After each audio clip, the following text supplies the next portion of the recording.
Hello and welcome to another episode of Transcontinental Overload. I'm Stephanie, your host, and I have a really beautiful love story for you today. I was tempted to separate it into 2 episodes actually because it is kind of long, but then I thought, you know what? This could very well be a movie, and a movie is usually quite long. My guest today is Corinna, a fellow German currently living in the US with her American husband Ben and their 2 children. To be more precise, they live on the East Coast in the beautiful Cape Cod area. And if you follow Corinna on Instagram, then you'll be swooning over the stunning photos and videos of her surroundings. And not only that, she has also documented her travels on Instagram. And let me tell you, they are an absolute joy to look at. But I don't want to give too much away. I first heard Corinna's story on another podcast, the wonderful Muttersprache podcast, run by the even more wonderful Monique Menezi, another German in the US. So if you speak German, that's a podcast I highly recommend, and I'll put a link in the show notes. Anyway, I was so smitten with Corinna, and since I'm in the middle of doing a season on intercultural couples, I thought I need this woman on my own podcast. As you can hear, I'm a big fan. And, well, this story is a real treat. So, I would suggest you grab your popcorn, sit back and enjoy. Let's hear Corinna's story. Welcome, Corinna, to Transcontinental Overload. I'm so happy to have you here. Hi, I'm glad to be here.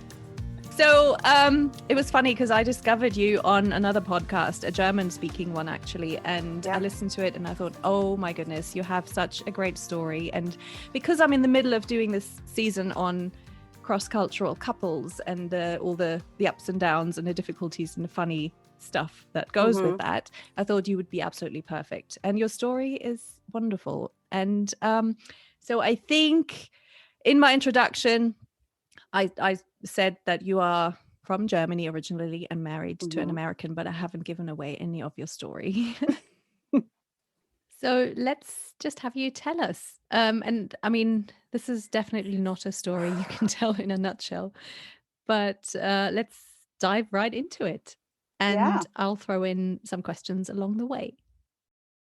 It started quite a long time ago.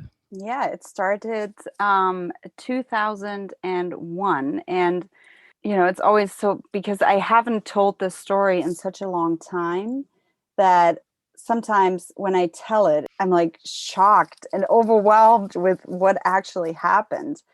And so weird to tell the story, but it's always fun to tell it. And I always get a little bit nostalgic thinking about the old days. But so it started 2001. My parents used to take us on like yearly vacations, you know, far away from Germany, Cuba, Mexico, Brazil, Argentina, you know, all those really lucky. Amazing, so lucky. Yes. So lucky. And so that year in the spring break, they took us to Mexico, to Tulum. And a beautiful place, beautiful. I was 17 and, teenager age. So not really wanting to hang out with the parents, right? Not really. Taking all the freebies, but not really wanting to spend time. Yes. Yes. So, but the place was big enough to not hang out with them. And so we traveled not only with my family, but there were I can't remember, but I think there were 2 other families. And my friend Marie came with me. So she and her family traveled as well. And I mean, we were teenagers. We wanted to party, you know, and dance. And so we decided one night to take the bus to Playa del Carmen, which was like 10-minute bus drive or something. And of course we were super careful, and we sat in the bus. Someone had told us about a little tiki bar, little tiki beach bar, in Playa del Carmen, and that's where we ended up. So we went there and had a couple of drinks, and on the dance floor, all those 90s. It was just like Kylie Minogue, Jennifer Lopez. Awesome. I have such a vivid image in my head, and that whole kind of feeling of being young and I know. free and up Yeah. for anything. I Yeah. know. And that's exactly what we felt. It was just like the whole world was open. And yeah, so we went on the dance floor, danced a little bit, and then I looked over and I saw a guy. And I, people ask me, okay, what did you feel when you saw him for the first time? And it's so hard to describe what I actually felt. It was just like a flash. And I grabbed my friend and I said, I have to meet this guy. It's just, no matter what happens tonight, I just know I have to meet him. So, it's funny because when he tells the story, he says exactly the same thing. He says he was dancing with his friends and he looked over and saw me and he was like shocked. In German, we say schockverliebt. Yes. So it's like a flash of, how would you describe schockverliebt? I mean, there are some German words that you just can't translate. Well, it's like, it's kind of love at first sight is kind of not really what it is, isn't it? It's just that sounds too tame. I think it's just that instant, like, did your eyes lock and you were just like, okay, wow. Like a shock, like, whoa. Yeah. Yeah.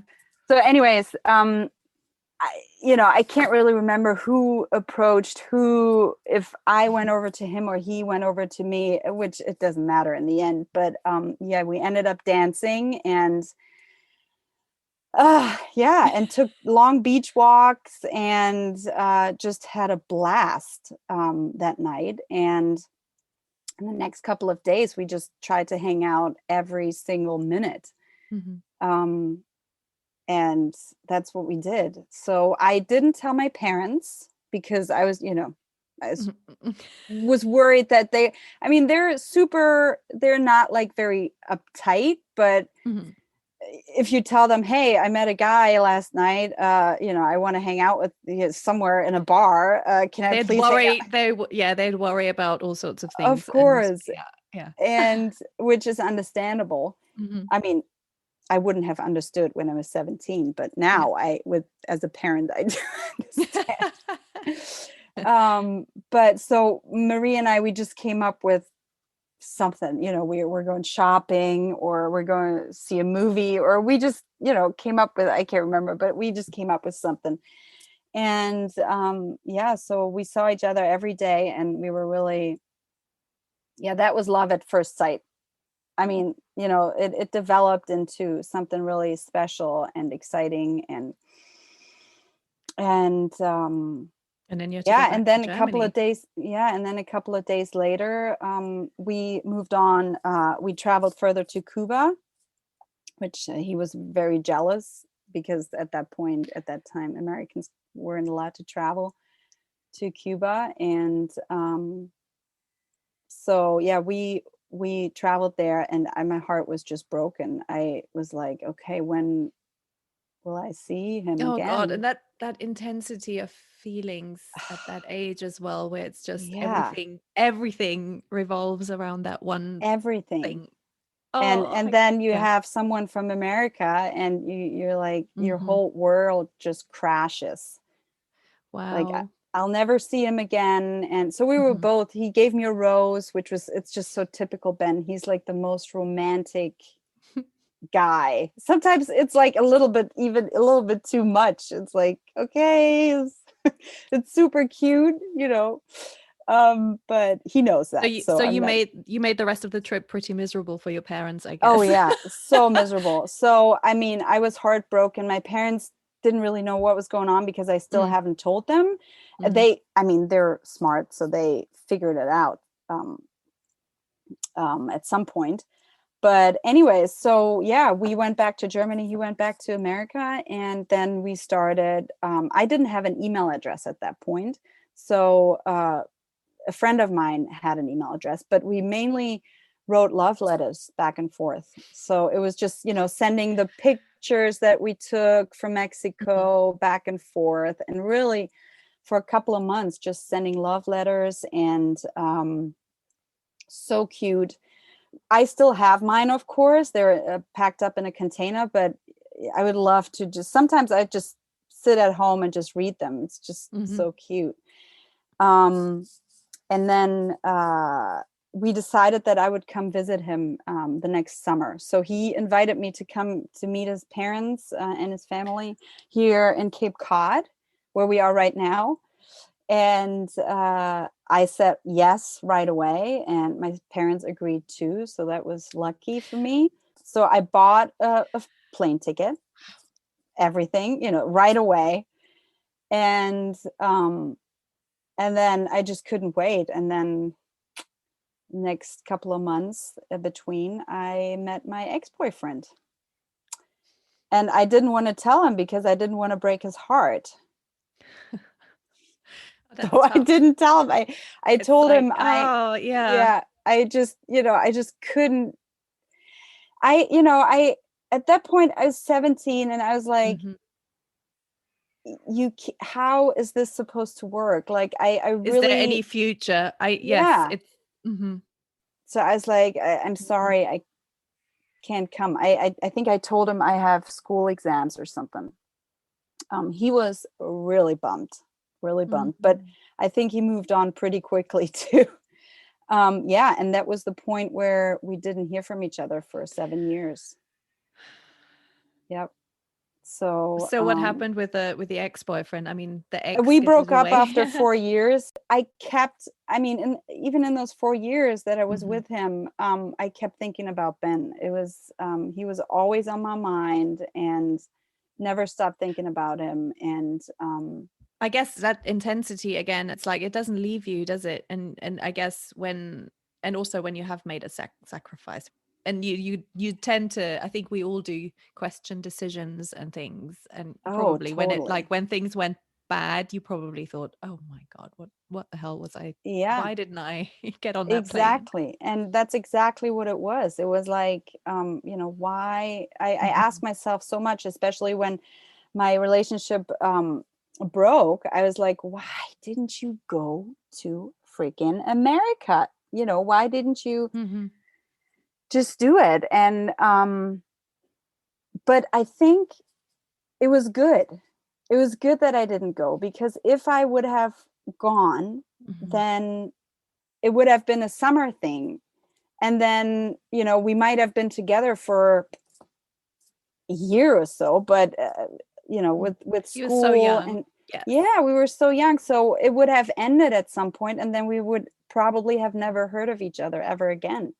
So I think it was good for both of us. We were both able to really fully live our 20s, like the beginning of such a magical time, and experience other relationships, experience other things. And I think it was very good that we had that. Yeah, it's funny sometimes, isn't it, when you reflect on something later on and it makes total sense with hindsight. Yeah. But let's go back to that point in time when you broke up with your boyfriend, and you said that Ben was still very much on your mind. Totally. Yeah. Because it's part of the whole romantic, 17-year-old me. Wow, that was an amazing summer romance. And but I guess something that intense doesn't just leave you. No, it didn't. It didn't. Never left. And when the relationship broke with my ex-boyfriend, I intensely started to look for him.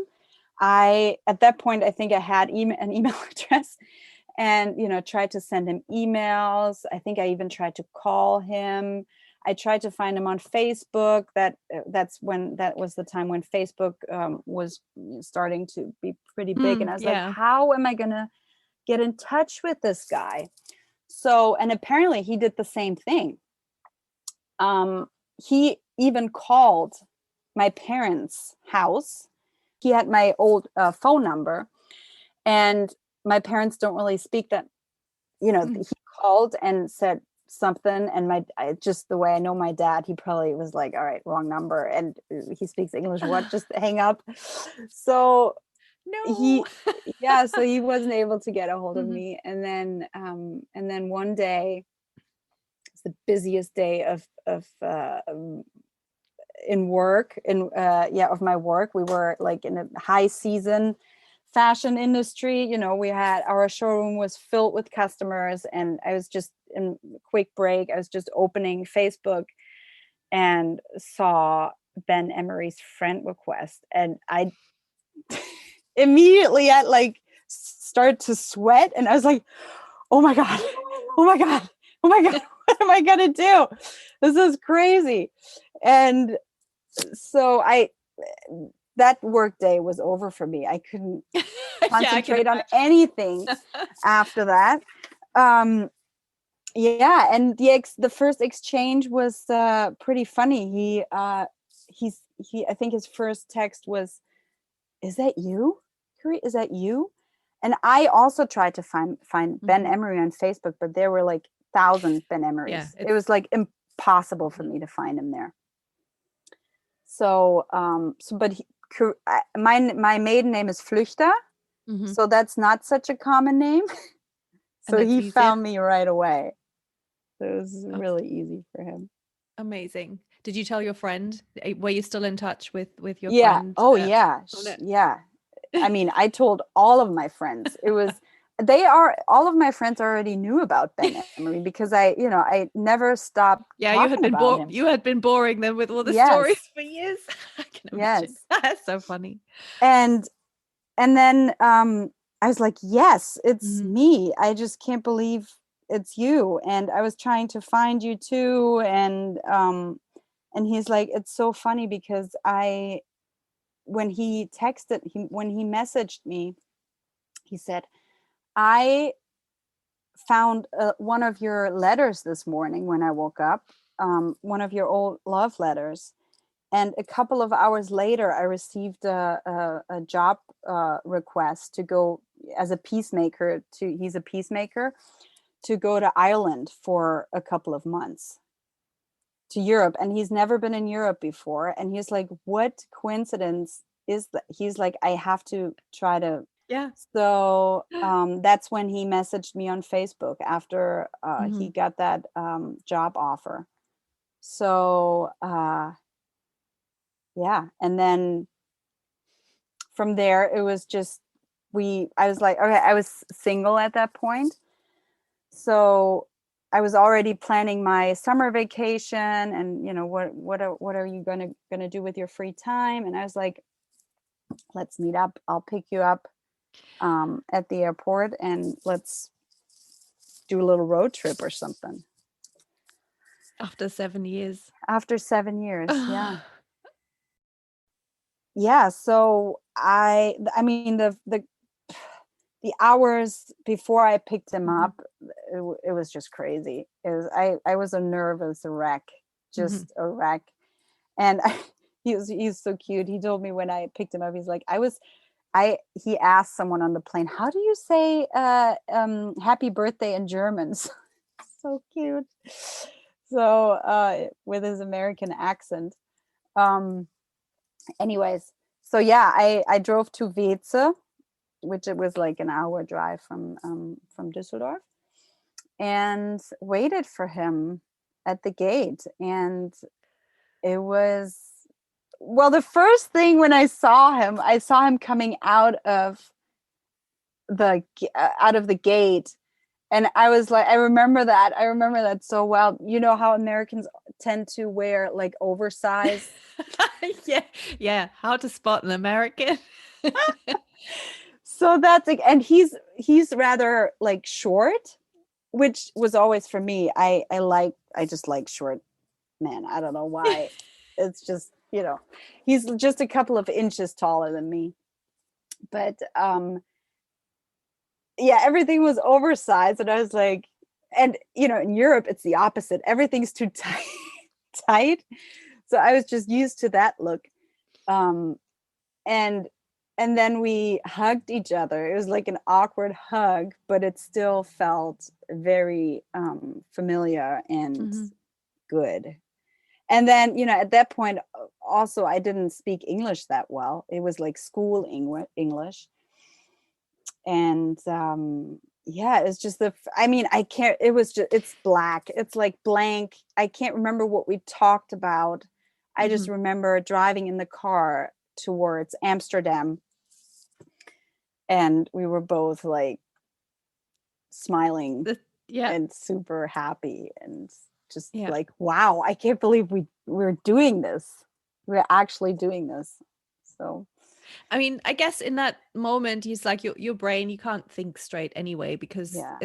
it's such a crazy story, and to not have seen each other for that long and all that. So you probably just have to rely on your feelings. And I guess, you're saying just smiling and just feeling good Yeah. is a pretty good sign, because it could have been so like instant, like, oh, what, this is a It's mistake. not Why what are I we doing this? expected Yeah. yeah, no, Yeah. I know. But I mean, I still thought, Yeah. this is Ben, he's super cute. And I'm still like, Mm-hmm. I mean, we connected right away.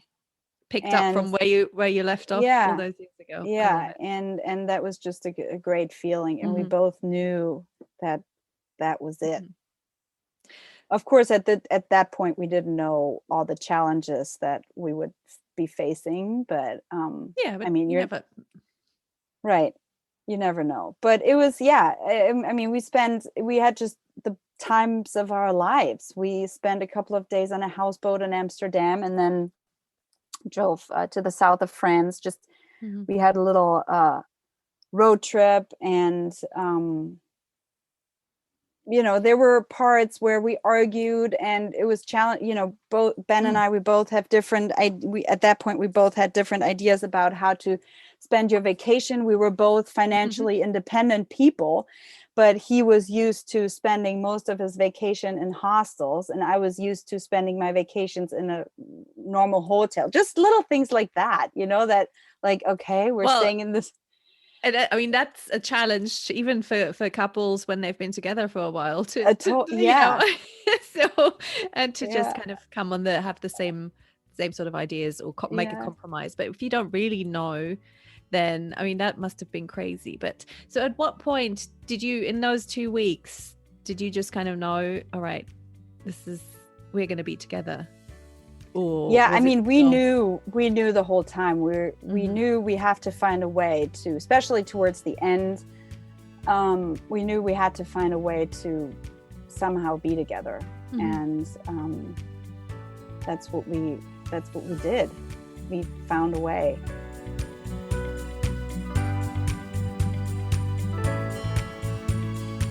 So what did you decide to do? Because I mean, I'm guessing, so he's there for just short period of time. He has to get back to the States to work. You have your job. You have to. So how do you go from there to being together? Yeah, I mean, I imagine there's a ton of things, logistical things, and everything that you have to consider. I mean, it's like there are a ton of things that you have to think about, and that's just not who I am. That's a little bit how Ben is, but I just didn't think much. For me, it was clear I have to find a way to be with him, and I didn't really think about the consequences at that point. And so I was in my job at that point for 6 years, maybe, or 7. And I decided to, after I visited him. So that was when we went on vacation. That was in September. And then the next time I saw him was, he invited me for American Christmas, and to finally meet his family, because at that point I haven't Christmas met. on the Cape? No, not on the Cape. So his parents have a house in Pittsburgh, and it's like, I mean, it's like this little, not little, it's like this big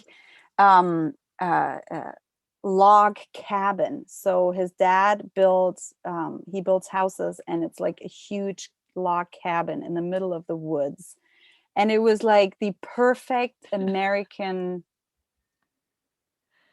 Christmas. It's like just what you'd known from the movies. It was like this log cabin in You the know, middle of the this woods. whole thing is waiting to be a film script. Do you know that, I don't you? know. I mean, Yeah. Yeah. As long as I don't have to act, I'm fine with it. Worst actor. Yeah, so I arrived there, and just, I mean, it was just decorated. The whole town was just like in the movies. Yeah. And this house, this cabin in the middle of the woods with this red, big, huge velvet bows, lights everywhere, just huge Christmas tree. Just, it was like, wow, this is amazing. So and oh, that they sounds all, so beautiful. yeah, and they always celebrate with like the whole extended family. So there were like 30 people all like gravitating towards me. Who is this, you know, this German girl that Ben has been talking about so much. So it was, I mean, it was a great, great Christmas. So we spent, but that, that time obviously made the feeling that we want to be together even more intense. I So can when I imagine. returned to Germany after Christmas, we had we had one big challenge, that was that Ben was very involved in his work, and he didn't really want to make any compromises. So which he was also open about. He said, I'm pursuing this. This is a dream of mine. I'm pursuing this, and nothing. I want to be with you, but also I'm not compromising my work. What was it he was doing? So he is, like I said before, he's a peacemaker, and it's a field called restorative justice. So it's kind of like an alternative way of the law justice system in America. So he would go into, like, if there are fights in schools, or he just went to a hospital where they're like people can't really negotiate or find common ground. He comes there and brings them on the same level so that they can work together again and have a different approach to things. And so he was his plan was to go to Rio, to Brazil, for I think 5 months or so, to do Brazilian jiu-jitsu, and to follow his mentor, he was working in the favelas in Brazil. So, and he wanted to learn from him. And when I said, I'm going to come with you, he was first like, no, thank you. Wow. I mean, I love you, but I got to do this. Yeah. Yeah. That's intense. That sounds very intense. Yep. And so you went. I went. Oh my God. So what, I mean, yeah. I can only just imagine him saying, whoa, that's a lot. But your parents and friends, they must have been like, what is going on? I mean, moving to the States is one thing, but going to Rio. And it was, it was a crazy experience. I mean, we really made sure that we didn't have a lot of money. I had a little bit of money saved from my job. Ben is, he saved a lot of money. That's why he was able to do this, because he didn't make any money there. He was just there to learn. But for my parents, of course, it was important that we're at the safe place. So they supported me, of course, when we went. And in Rio, it's really, if you have a little bit of money, or if you want to be safe, you live behind bars, pretty much. So every property has a huge fence around it. And we had like a tiny little apartment behind one of those fences right at the beach. But it was challenging for me, because I kind of knew what I was getting into, but I didn't really know what I was getting into, because Ben was pretty much gone all day, either doing jiu-jitsu or following his mentor. So it was an intense time also for us as a couple. And that was like also the first time where we really saw what it could mean to Mhm. live together. And we saw the other's person's, I don't want to say flaws, but Yeah. what you have to, like, Yeah. what you will It's a, have to deal you with. get the full picture. And Exactly. yes. It's But got, I mean, especially in situations like that where you're not on each other's home turf. So you have to deal with things that neither of you has had to deal with. And I mean, that's a, it's a very intense start yeah, to a relationship. Yeah. but we figured it out, like, so much. And things like Mhm. that. It was a, I have to say, it was a really hard time for both of Mm. us there. And uh but we it made us stronger in the end. And yeah, we're glad that we did it and Mhm. experienced that. And then after, so we decided to leave a little bit sooner than he wanted to. So I think he wanted to stay 5 months, and we left after 3 months, flying into New York City, because also what we had to think about, okay, what are we going to do after this? Of course. What And you have to think about your own work career, and exactly. because you gave it up and basically you had like Yeah. nothing in the States. So Uh-huh. you Yeah. need to face facts. Yeah. Right.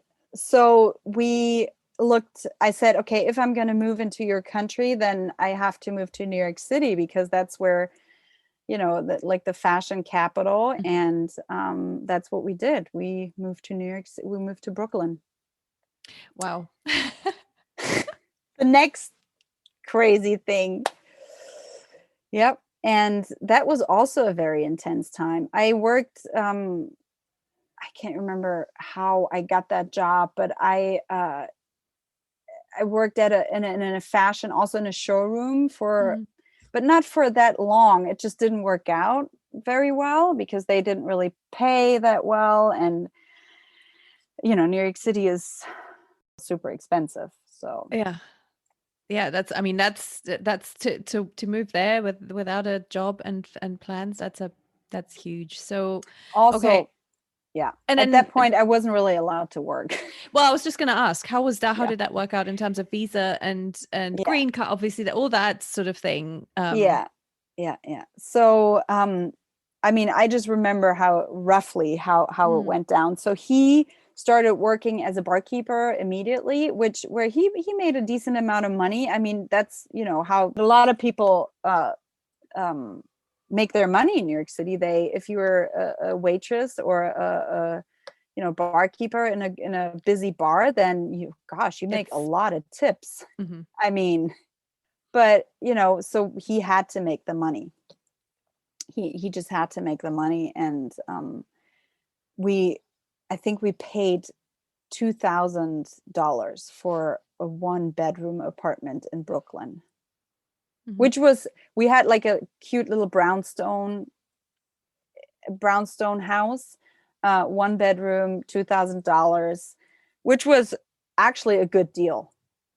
Like, it was a good neighborhood, but we were like barely made it. Like, we never had like too much money. It was always, like, right, okay, we're okay with getting food. And still, my parents also supported me a little bit, um until I was able to work. Yeah. So yeah, so at that point I wasn't allowed to stay in the country for more than 3 months. Mhm. So, which brings me to the next story. It was my 26th birthday, um, and I was terribly homesick. New York City wasn't, I learned pretty quickly that New York City wasn't my kind of city. It was just too fast. I'm like, I love the mountains. I love nature. I'm like a nature person. I need some nature Yeah. around. And New York City is just so I've fast. I've always thought I would love to try living there for a few months at some point, but I know I would, yeah, I'm exactly like that too. I Yeah, just I mean, crazy. it was a Yeah. good experience, but Yes. every time we went to visit his parents in Mm. Pittsburgh in the middle of the woods, we were like, we didn't Uh, know how stressed yeah. out we were. Yeah. We were so stressed. That Mhm. city really stressed us out a lot. So anyways, so on my 26th birthday, I was really homesick, and Ben and I remember we were fighting, and he didn't really make it easy for me that day. And I was just super sad, missing everybody. And then in the evening, he told me that we're going to go to our friends, and also his cousin's house in Manhattan. They invite us for dinner. I was like, okay, at that point, I didn't even want to, I mean, it sounded good, but I didn't really want to go. Right. So I was like, all right, let's do it. I mean, can't really get much worse this day. So we went, and we arrived, and nobody was there. So he was like, all right, let's check their rooftop. So it was like this typical Manhattan rooftop in the middle of the city. Oh, it's nice to have friends like that. I know. Yeah, they had a cute apartment. Yeah. So I go onto the rooftop and see this tiny little table with like champagne and food, and I was like, okay, wow. But at that point, I was like, oh, that's a nice birthday gift. It's like, but where are Callie and Brian? Why are they not here? And then he just came over to me and went on one knee and just, he probably said a lot more than, do you want to marry me? But I just can't remember. I was just like, I mean, before you even asked the question, I said yes. And yeah, I mean, super, like I said before, he's like super romantic guy, and he just what did. What a story. Yeah. And he, he really tried to piss me off that day so I wouldn't notice what he was planning.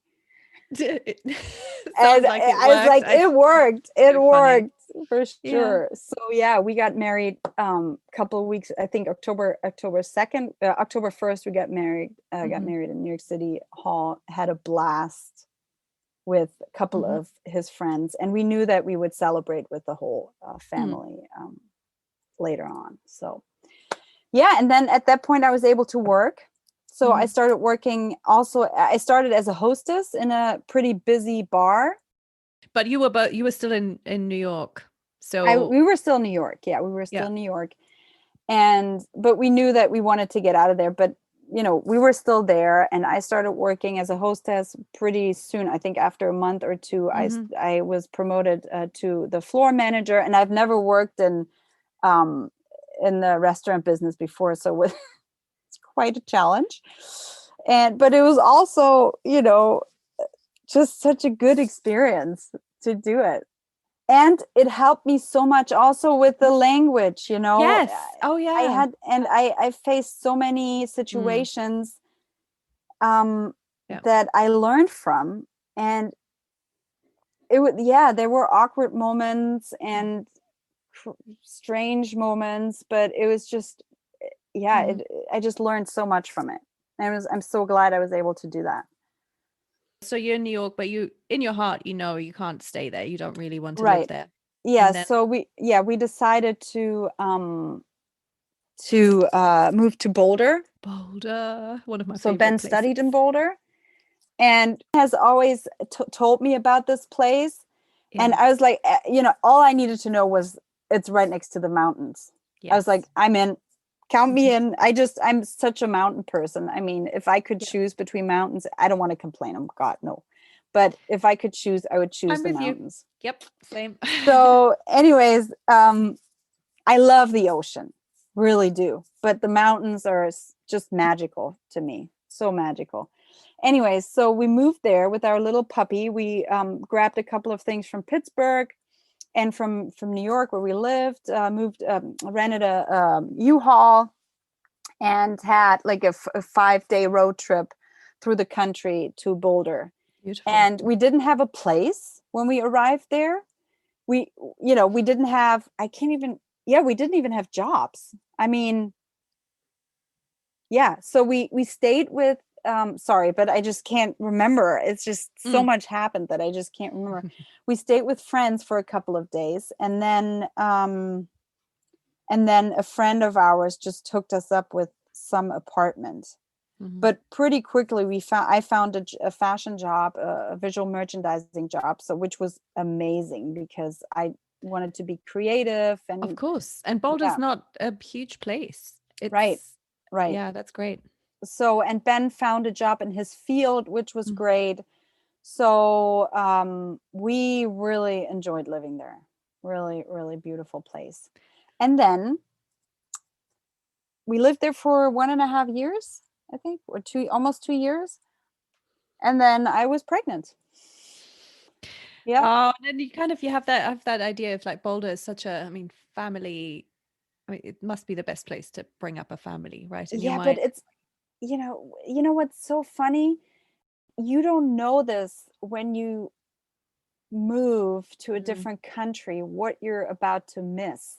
I missed, I mean, the further in America, the further you go west, the newer it gets. You know, if you're in New York City or in Boston or, you know, in those old cities, New England, you mhm. have like old towns and the architecture and stuff.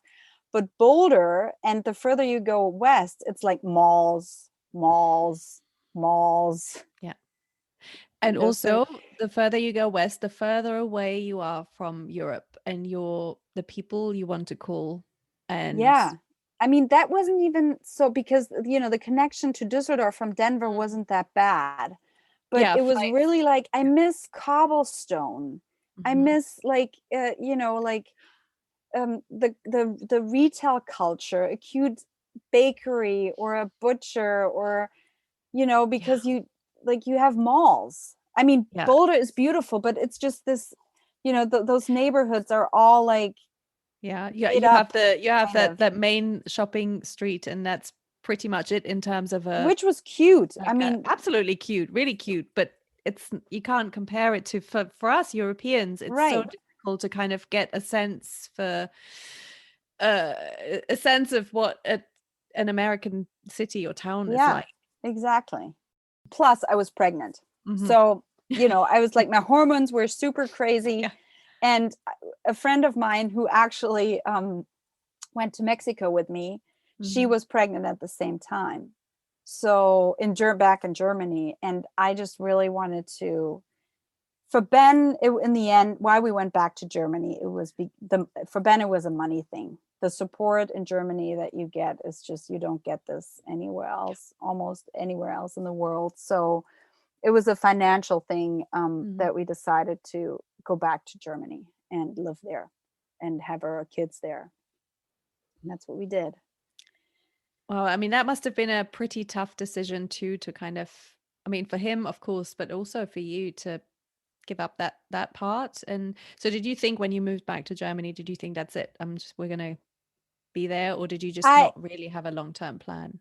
Yeah, that's yeah, I never have a long-term plan. And even now, I mean, I'm pretty sure with kids, when you have kids, you have to approach things a little bit differently and think long term because you just all you think about is your kids. But at that point, and even now still I'm like, I don't know what's going to happen in 2 years, you know, I maybe we'll live in Germany again, but probably Yeah. not, but who knows? So how did that go? So you moved, so you had your baby. Did you have your baby in Germany or Yes. okay? Yes. Both kids. I had both kids. Yeah.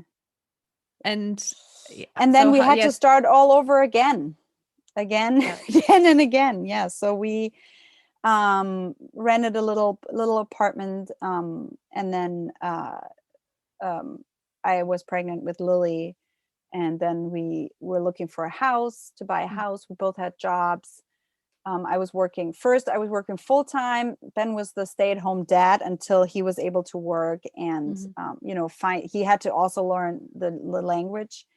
So I was the breadwinner. And so Ben was the stay home dad. We also had incredible support from my parents. We lived Yeah. right like 2 minutes away from them. And yeah, so then Ben found a job in his field in Germany. He took a couple of German classes and you know, everything It's seemed mhm. perfect, but we were we we we found out pretty soon that we weren't the same couple that we were back in the US.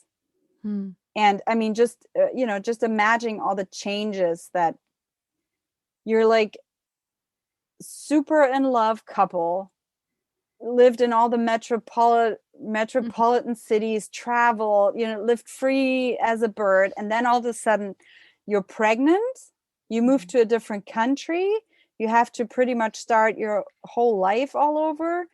Like so many changes all at once that we had to deal with. Yeah, it was crazy. It was very, very tough. And Very tough. I think also because you're in, that's your home country. Mm-hmm. So you have a very, if you are, I mean, because I always feel like that when I am back in Germany, I almost feel like a different person. Yeah.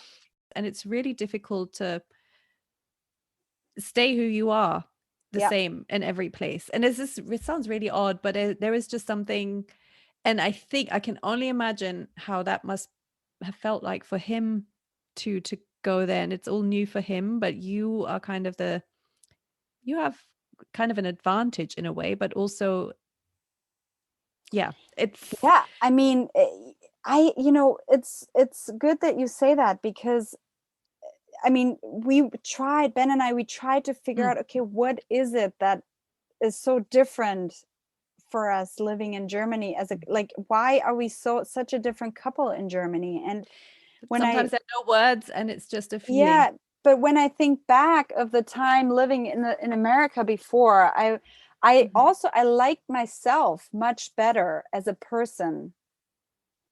The person that I am here, I like much better than the person I am in Germany. And if you ask me why, I don't have an answer. I don't know. Mm-hmm. I've thought about this a lot, this kind of thing, because I feel the same way. I feel like this country brings out a better side of me, but maybe it's just in your head, but it comes out and you don't really, there's no words for it. Yeah. And you can't explain it. It's just a feeling and exactly. So I totally understand that. Yeah, and plus that, Ben was in a position, he didn't have a job. He wasn't at that point where we realized, okay, this is not really working.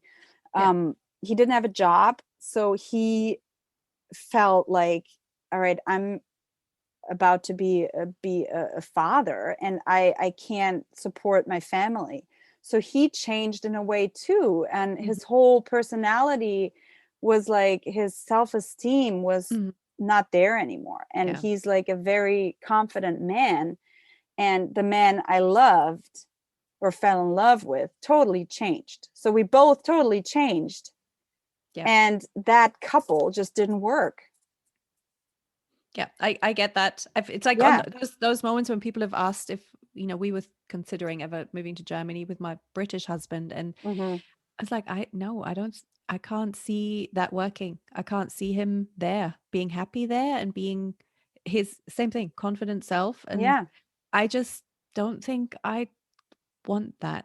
And so and it's great that you know that, but I at least had to try, because here we are with regrets again, I mean, it was really for our relationship the most challenging time living there.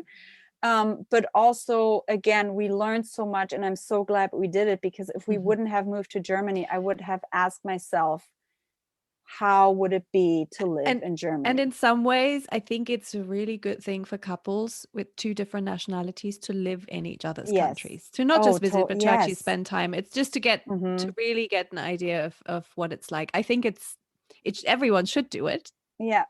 To I mean, if they have the chance, footing. But I can absolutely see that. And then you have small children, and then you feel guilty, and then you have your parents nearby, and then you think, but yeah.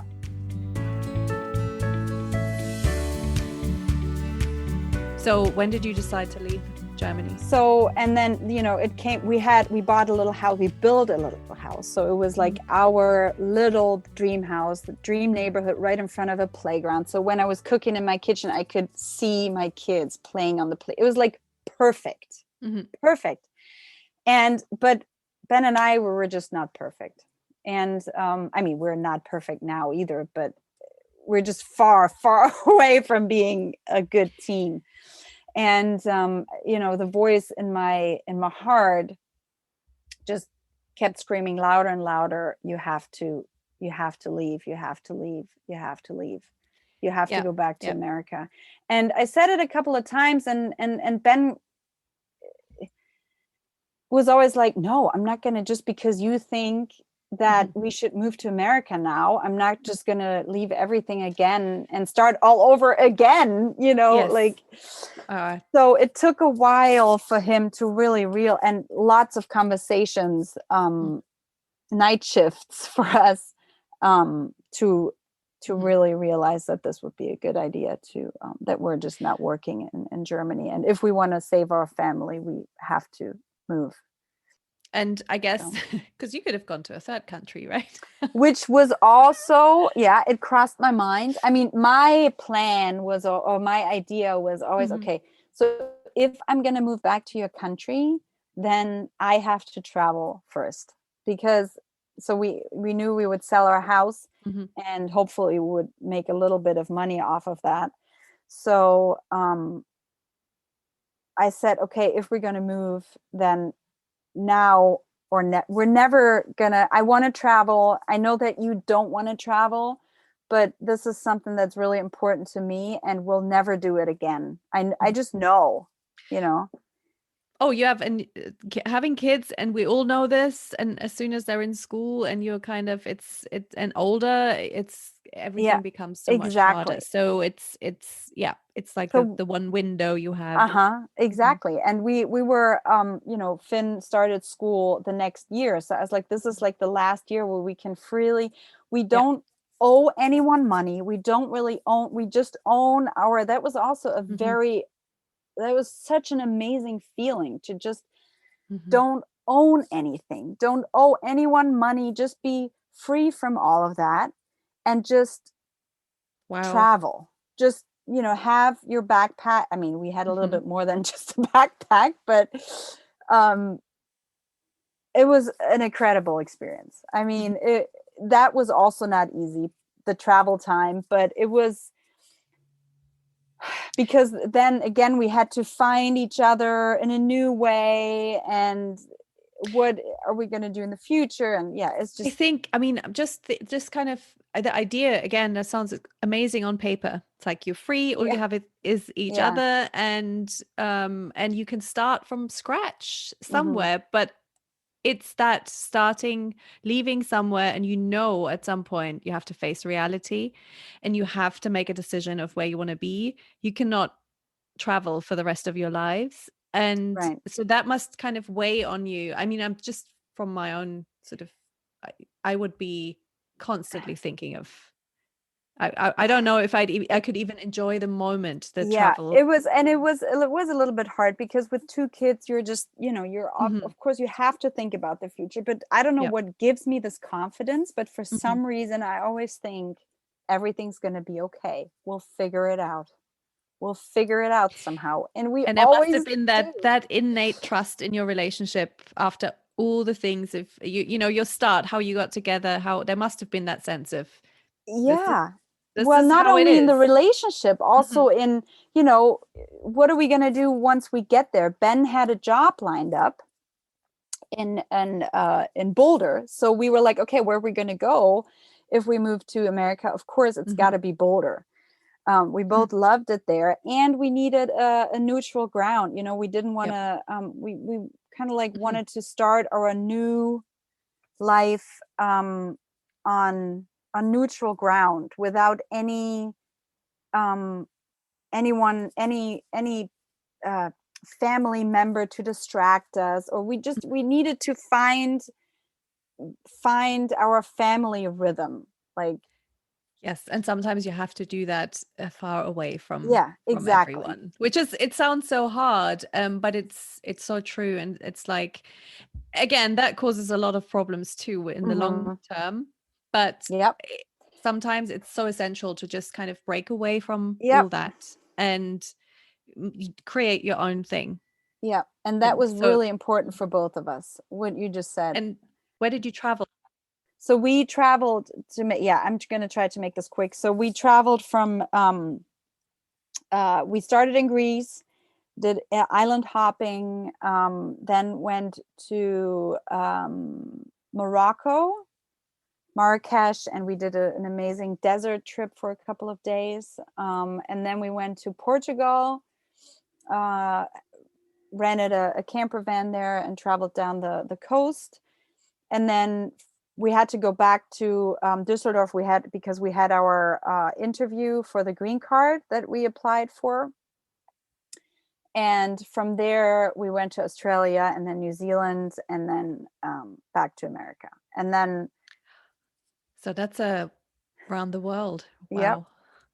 Oh my God. And I mean, I have so many questions, but that's not the topic. So it sounds amazing. So then you had your green card. So you knew, you're married, you have the green card, there's no issue with being in the States and with working or anything. So then you're both in Boulder. We were both in Boulder waiting for Ben's job to start. We lined up, our kids' school when we were in Germany before. So we stayed with a friend for a week and rented an Airbnb. We had Boulder is a freaking expensive city. Yes, and has, especially like the last 5 years, I think. Crazy. And we knew that, but we were like, okay, with Ben's job, it will work out. So we rented more than we wanted, an Airbnb for a month, and then arrived in March, and 3 weeks later, COVID hit. Oh yeah. But oh my God, I'm just to have done all that traveling at least. Yeah. And I remember our host, our family friend where we stayed with, he came in with boxes of toilet paper and food, and I was like, ooh, because he's heard it over that's when it like just started. Yeah. And I, as a German or European, you're like, what are you doing? Like, why are you getting are you crazy? This is a joke. Like, this is not going to happen. He told us, oh yeah, this is going to get crazy. I was like, So yeah. And it did. And it did. He was right. So then you sat in Boulder, and then what happened to the job? Because his job was, it started because, so the kids were just started school, and then it shut down. I was just launching my first business, and my second business was already in the works. So I already had like a full-time job. So let's just a quick kind of mention of that. So while you're traveling and while you're in flux and you don't really know where you're living and all that, you founded two businesses. Yes. Yes. Okay. Yeah. What? Yeah. That sounds amazing and insane at the same time. Yep. So basically you're working on two businesses and you have two little kids at home because they can't go to school and they have to be homeschooled. Exactly. And because my Ben's job didn't start and was laid back further and further, he needed a job and started working as a carpenter. Yep. So I was with two kids full time plus the two businesses. Nothing more to say than it just didn't work. So with Ben's job as a carpenter and my business just started, my businesses didn't make any money at that point. So we were like, we don't have any family members here. No one. And childcare is so expensive. And everything was closed. It's COVID. Exactly. So we were like, we need help. Yeah. So Ben quit his job.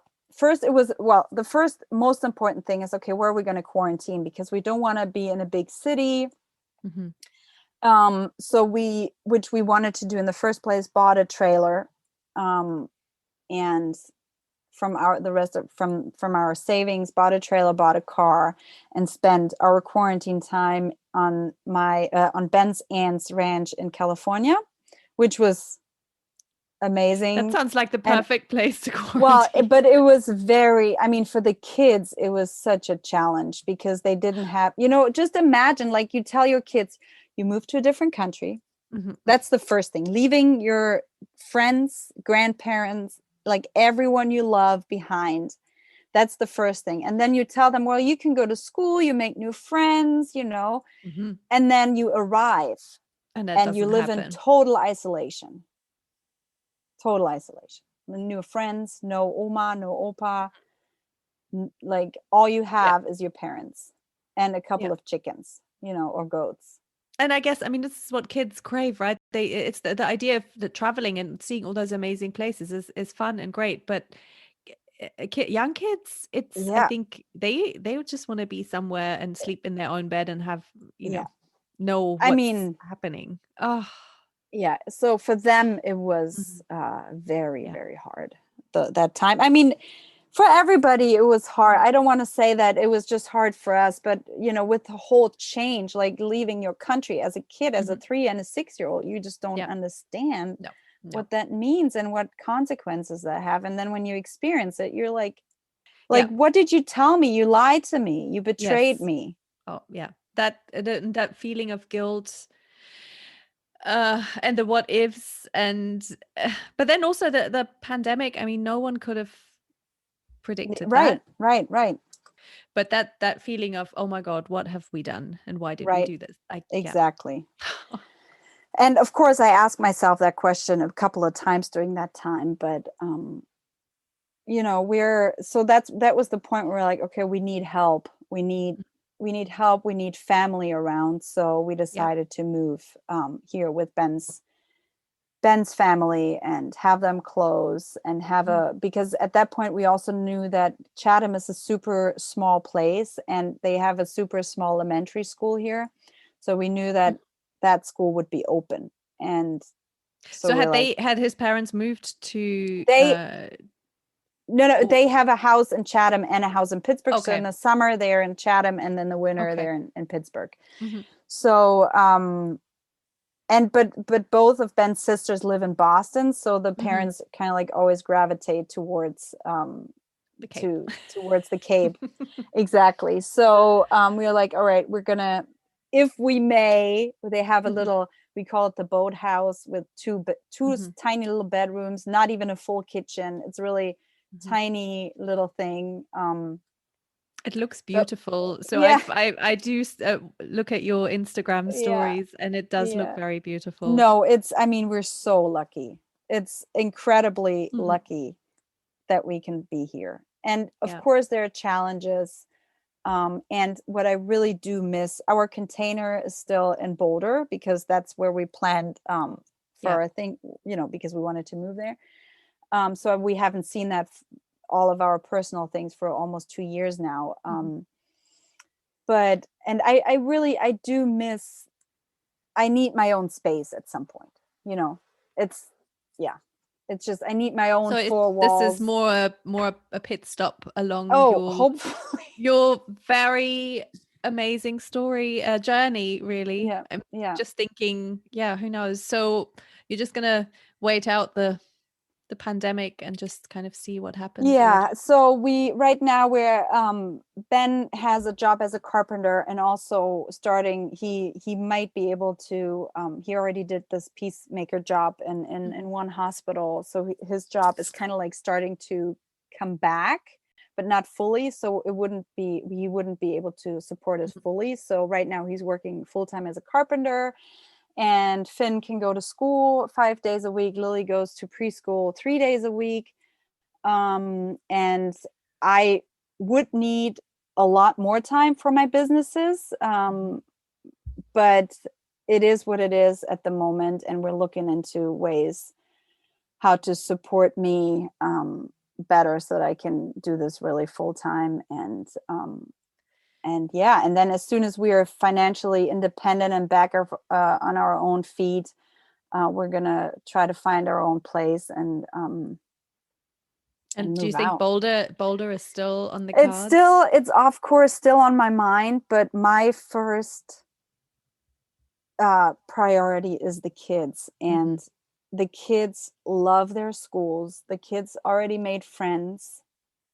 Mhm. And I don't want to, or we don't want to rip them out of that environment again. So we have to be really careful about our next move, because the next move should be Yeah. for not for Yeah. good, but at least for 5 years or 10 Yeah. years. Sounds like you about to sit down and have some very big conversations. Oh yeah, I mean, we Again. have those almost like every day, but Yeah. it's just we just But don't want to make yeah, any plans, because plans it's we all impossible. It's, I ex- mean, right yeah, now and after all the things you've been through, I think, right. yeah, there's a lot to consider. And but yeah, it sounds like the adventure isn't over yet. Oh no. Never. So, do you have any advice for anyone who wanted to attempt something like that? Like pack a bag, grab your kids and go traveling without a firm plan or a place in mind of where you want to be Yeah. after? I mean, I think one thing for if other people are thinking Mhm. about doing this, I think first of all, I think most people fight about money, or most couples. So my first thing is get a separate bank account right away. That's like, do that. That's the first thing. The second thing is get a therapist right away. It doesn't mean that you're crazy. It's just it's been so helpful for us, and we should have done that from the very beginning, just to have someone to talk to about all the challenges you're facing as a couple and Mhm. as immigrants. Yeah, someone will always be the immigrant, and it's not an easy thing, and you don't think about that before. You just don't think about how hard that can be. No, and you don't think about the fact that some things you need to process with someone completely external and Yeah, non-judgmental. They cannot be your friend, they exactly. cannot be your mom, and they cannot be your partner because there's too much in there. And I Yeah, totally agree. And I'm so glad you're saying that, because I think that's where a lot of people, I think, encounter the biggest difficulties, because there's totally. all these things that haven't been Yeah, processed, right. and then it all comes out when there's a crisis. Uh-huh. Hmm. Yeah. Yeah. So the Right. therapist has really helped us, and just, going through a lot of our things. And we're not like, sometimes we don't talk to her for in like months, and sometimes we call her every 2 weeks. It really depends on our challenges, but Mhm. it's just good to have someone that Mhm. where you can call Yeah. and have a And third person. that's even in non-pandemic times. I think this last year has Yes. definitely added a few more layers to Yes. that, and the need for external processing. But Yeah. the fact that we haven't been, no one's been able to travel also to see like your family Yeah. in Germany, and it's just there's so much to deal with. And I So guess much. for your kids to not be able to see their friends and family Yeah. back there that they still remember. And yeah, there's a lot going on. Yeah. So, Corinna, just to wrap up, because Yeah. I feel like this is a good I mean, your Hmm. story has so many, little side stories that you could Hmm. go into, and I would love to focus on some of those maybe at some other time. Yeah. But just that my usual question for intercultural couples is, Hmm. so if I asked your husband now, what would he say is the most American thing about you? Oh God, How have you, because then also you lived in Germany again in between. So it's funny. I asked him that question, and we actually ended up arguing about this. oh no. It's like, really? That's your answer? But he said my entrepreneurial drive. Mhm. So American, Wow. yeah, Yes. yes. So I was Mhm. very disappointed with his answer, because I would thought it's going to be, I don't know even what, but I really didn't expect him to say that. Anyways, That's true. that's his answer. Yeah, My that's entrepreneurial drive. what would you say? What my most American thing is, Mhm. I probably my accent. I really Yes. don't. I'm just a German through and through. I mean, it's, yeah, I ask myself that question too. What do I think? But I really can't think of any. Maybe like driving a pickup truck. Do you have those moments sometimes when you are driving your pickup truck and and you look around and you think, wow, who knew? Yeah. Thinking Well, back to that 17-year-old girl and yes, thinking, yes. wow, I had no idea this is where I would be all Oh, these years you know later. what my thing is? Because I was like, I think that I get my coffee in like the largest size possible. That's Yes, the most American that's thing the about most me. American thing. Totally. Because that's what people comment on all the time when it's like from Europe and they comment, what, this is the small one? Are you Yeah. kidding me? Yep. Yeah. Oh, So, that's funny. Yeah. And is there anything, it's like, I mean, your kids must also miss, Germany and some things from their time. Is there anything that you do for them or as a family to when you miss Germany as a little food well, thing? Or... I mean, I like to cook German food. Of course, well, actually, I'm a vegetarian, so for me, it's a little bit hard to cook German food because most of the Mhm. dishes involve meat. um, well, it's really important for us, which we should be doing a lot more, that we have our breakfast together. I think breakfast is a big thing that's been celebrated in Germany. You said eat your Brötchen and your German bread that I miss so Mhm. much, by the way. But I think you're just having those family breakfasts. In America, it's really just this, all right, here's your Grab and go. cereal. Yeah. So it's really hard not to fall into that trap of just eat your breakfast here, by the way. So, you know what I'm talking about. I So we're know trying exactly to what you're talking celebrate about. Yeah. celebrate Yes. that Yeah. those breakfasts. We try and have a few brunches, like family Yeah. brunches every year. And Yeah. I'm lucky that Ben is very, like, he's Mhm. very strict on that. He's the one who reminds us to have that. That's good. Yeah. So that's really good. It's a nice thing to have. And yeah. Yeah. Oh, that makes me think of my family's breakfasts in Germany. When we go in the summer, we usually do Yeah. those. And then when the kids were teenagers and I had to say, look, we please don't expect them to be To down do at that. breakfast. they're not gonna they're not gonna Yeah. it was a battle. But yeah. So I think as they get older though, they will, because they tell me that that's what they really like. And when I suggested Easter No. brunch this year, my oldest moved out last year, so I Wow. suggested Easter brunch and she's like, yes, of course we're going to do Easter brunch, of course I'm going to come, of Duh. course. That's like, my most Obvious. important meal of the year. So it's like, yeah, it's, that's Nice. childhood Yeah, memories. you did something right. Anyway, it was so For sure. nice to talk to you, Oh, it Corinna. was so nice. Thank you. Thank you so much. This is actually also a little bit of therapy, I must say. Yes, I It's good. agree. I really noticed that. When I started the podcast, I didn't really know what to expect. And then I realized that I'm making connections with people.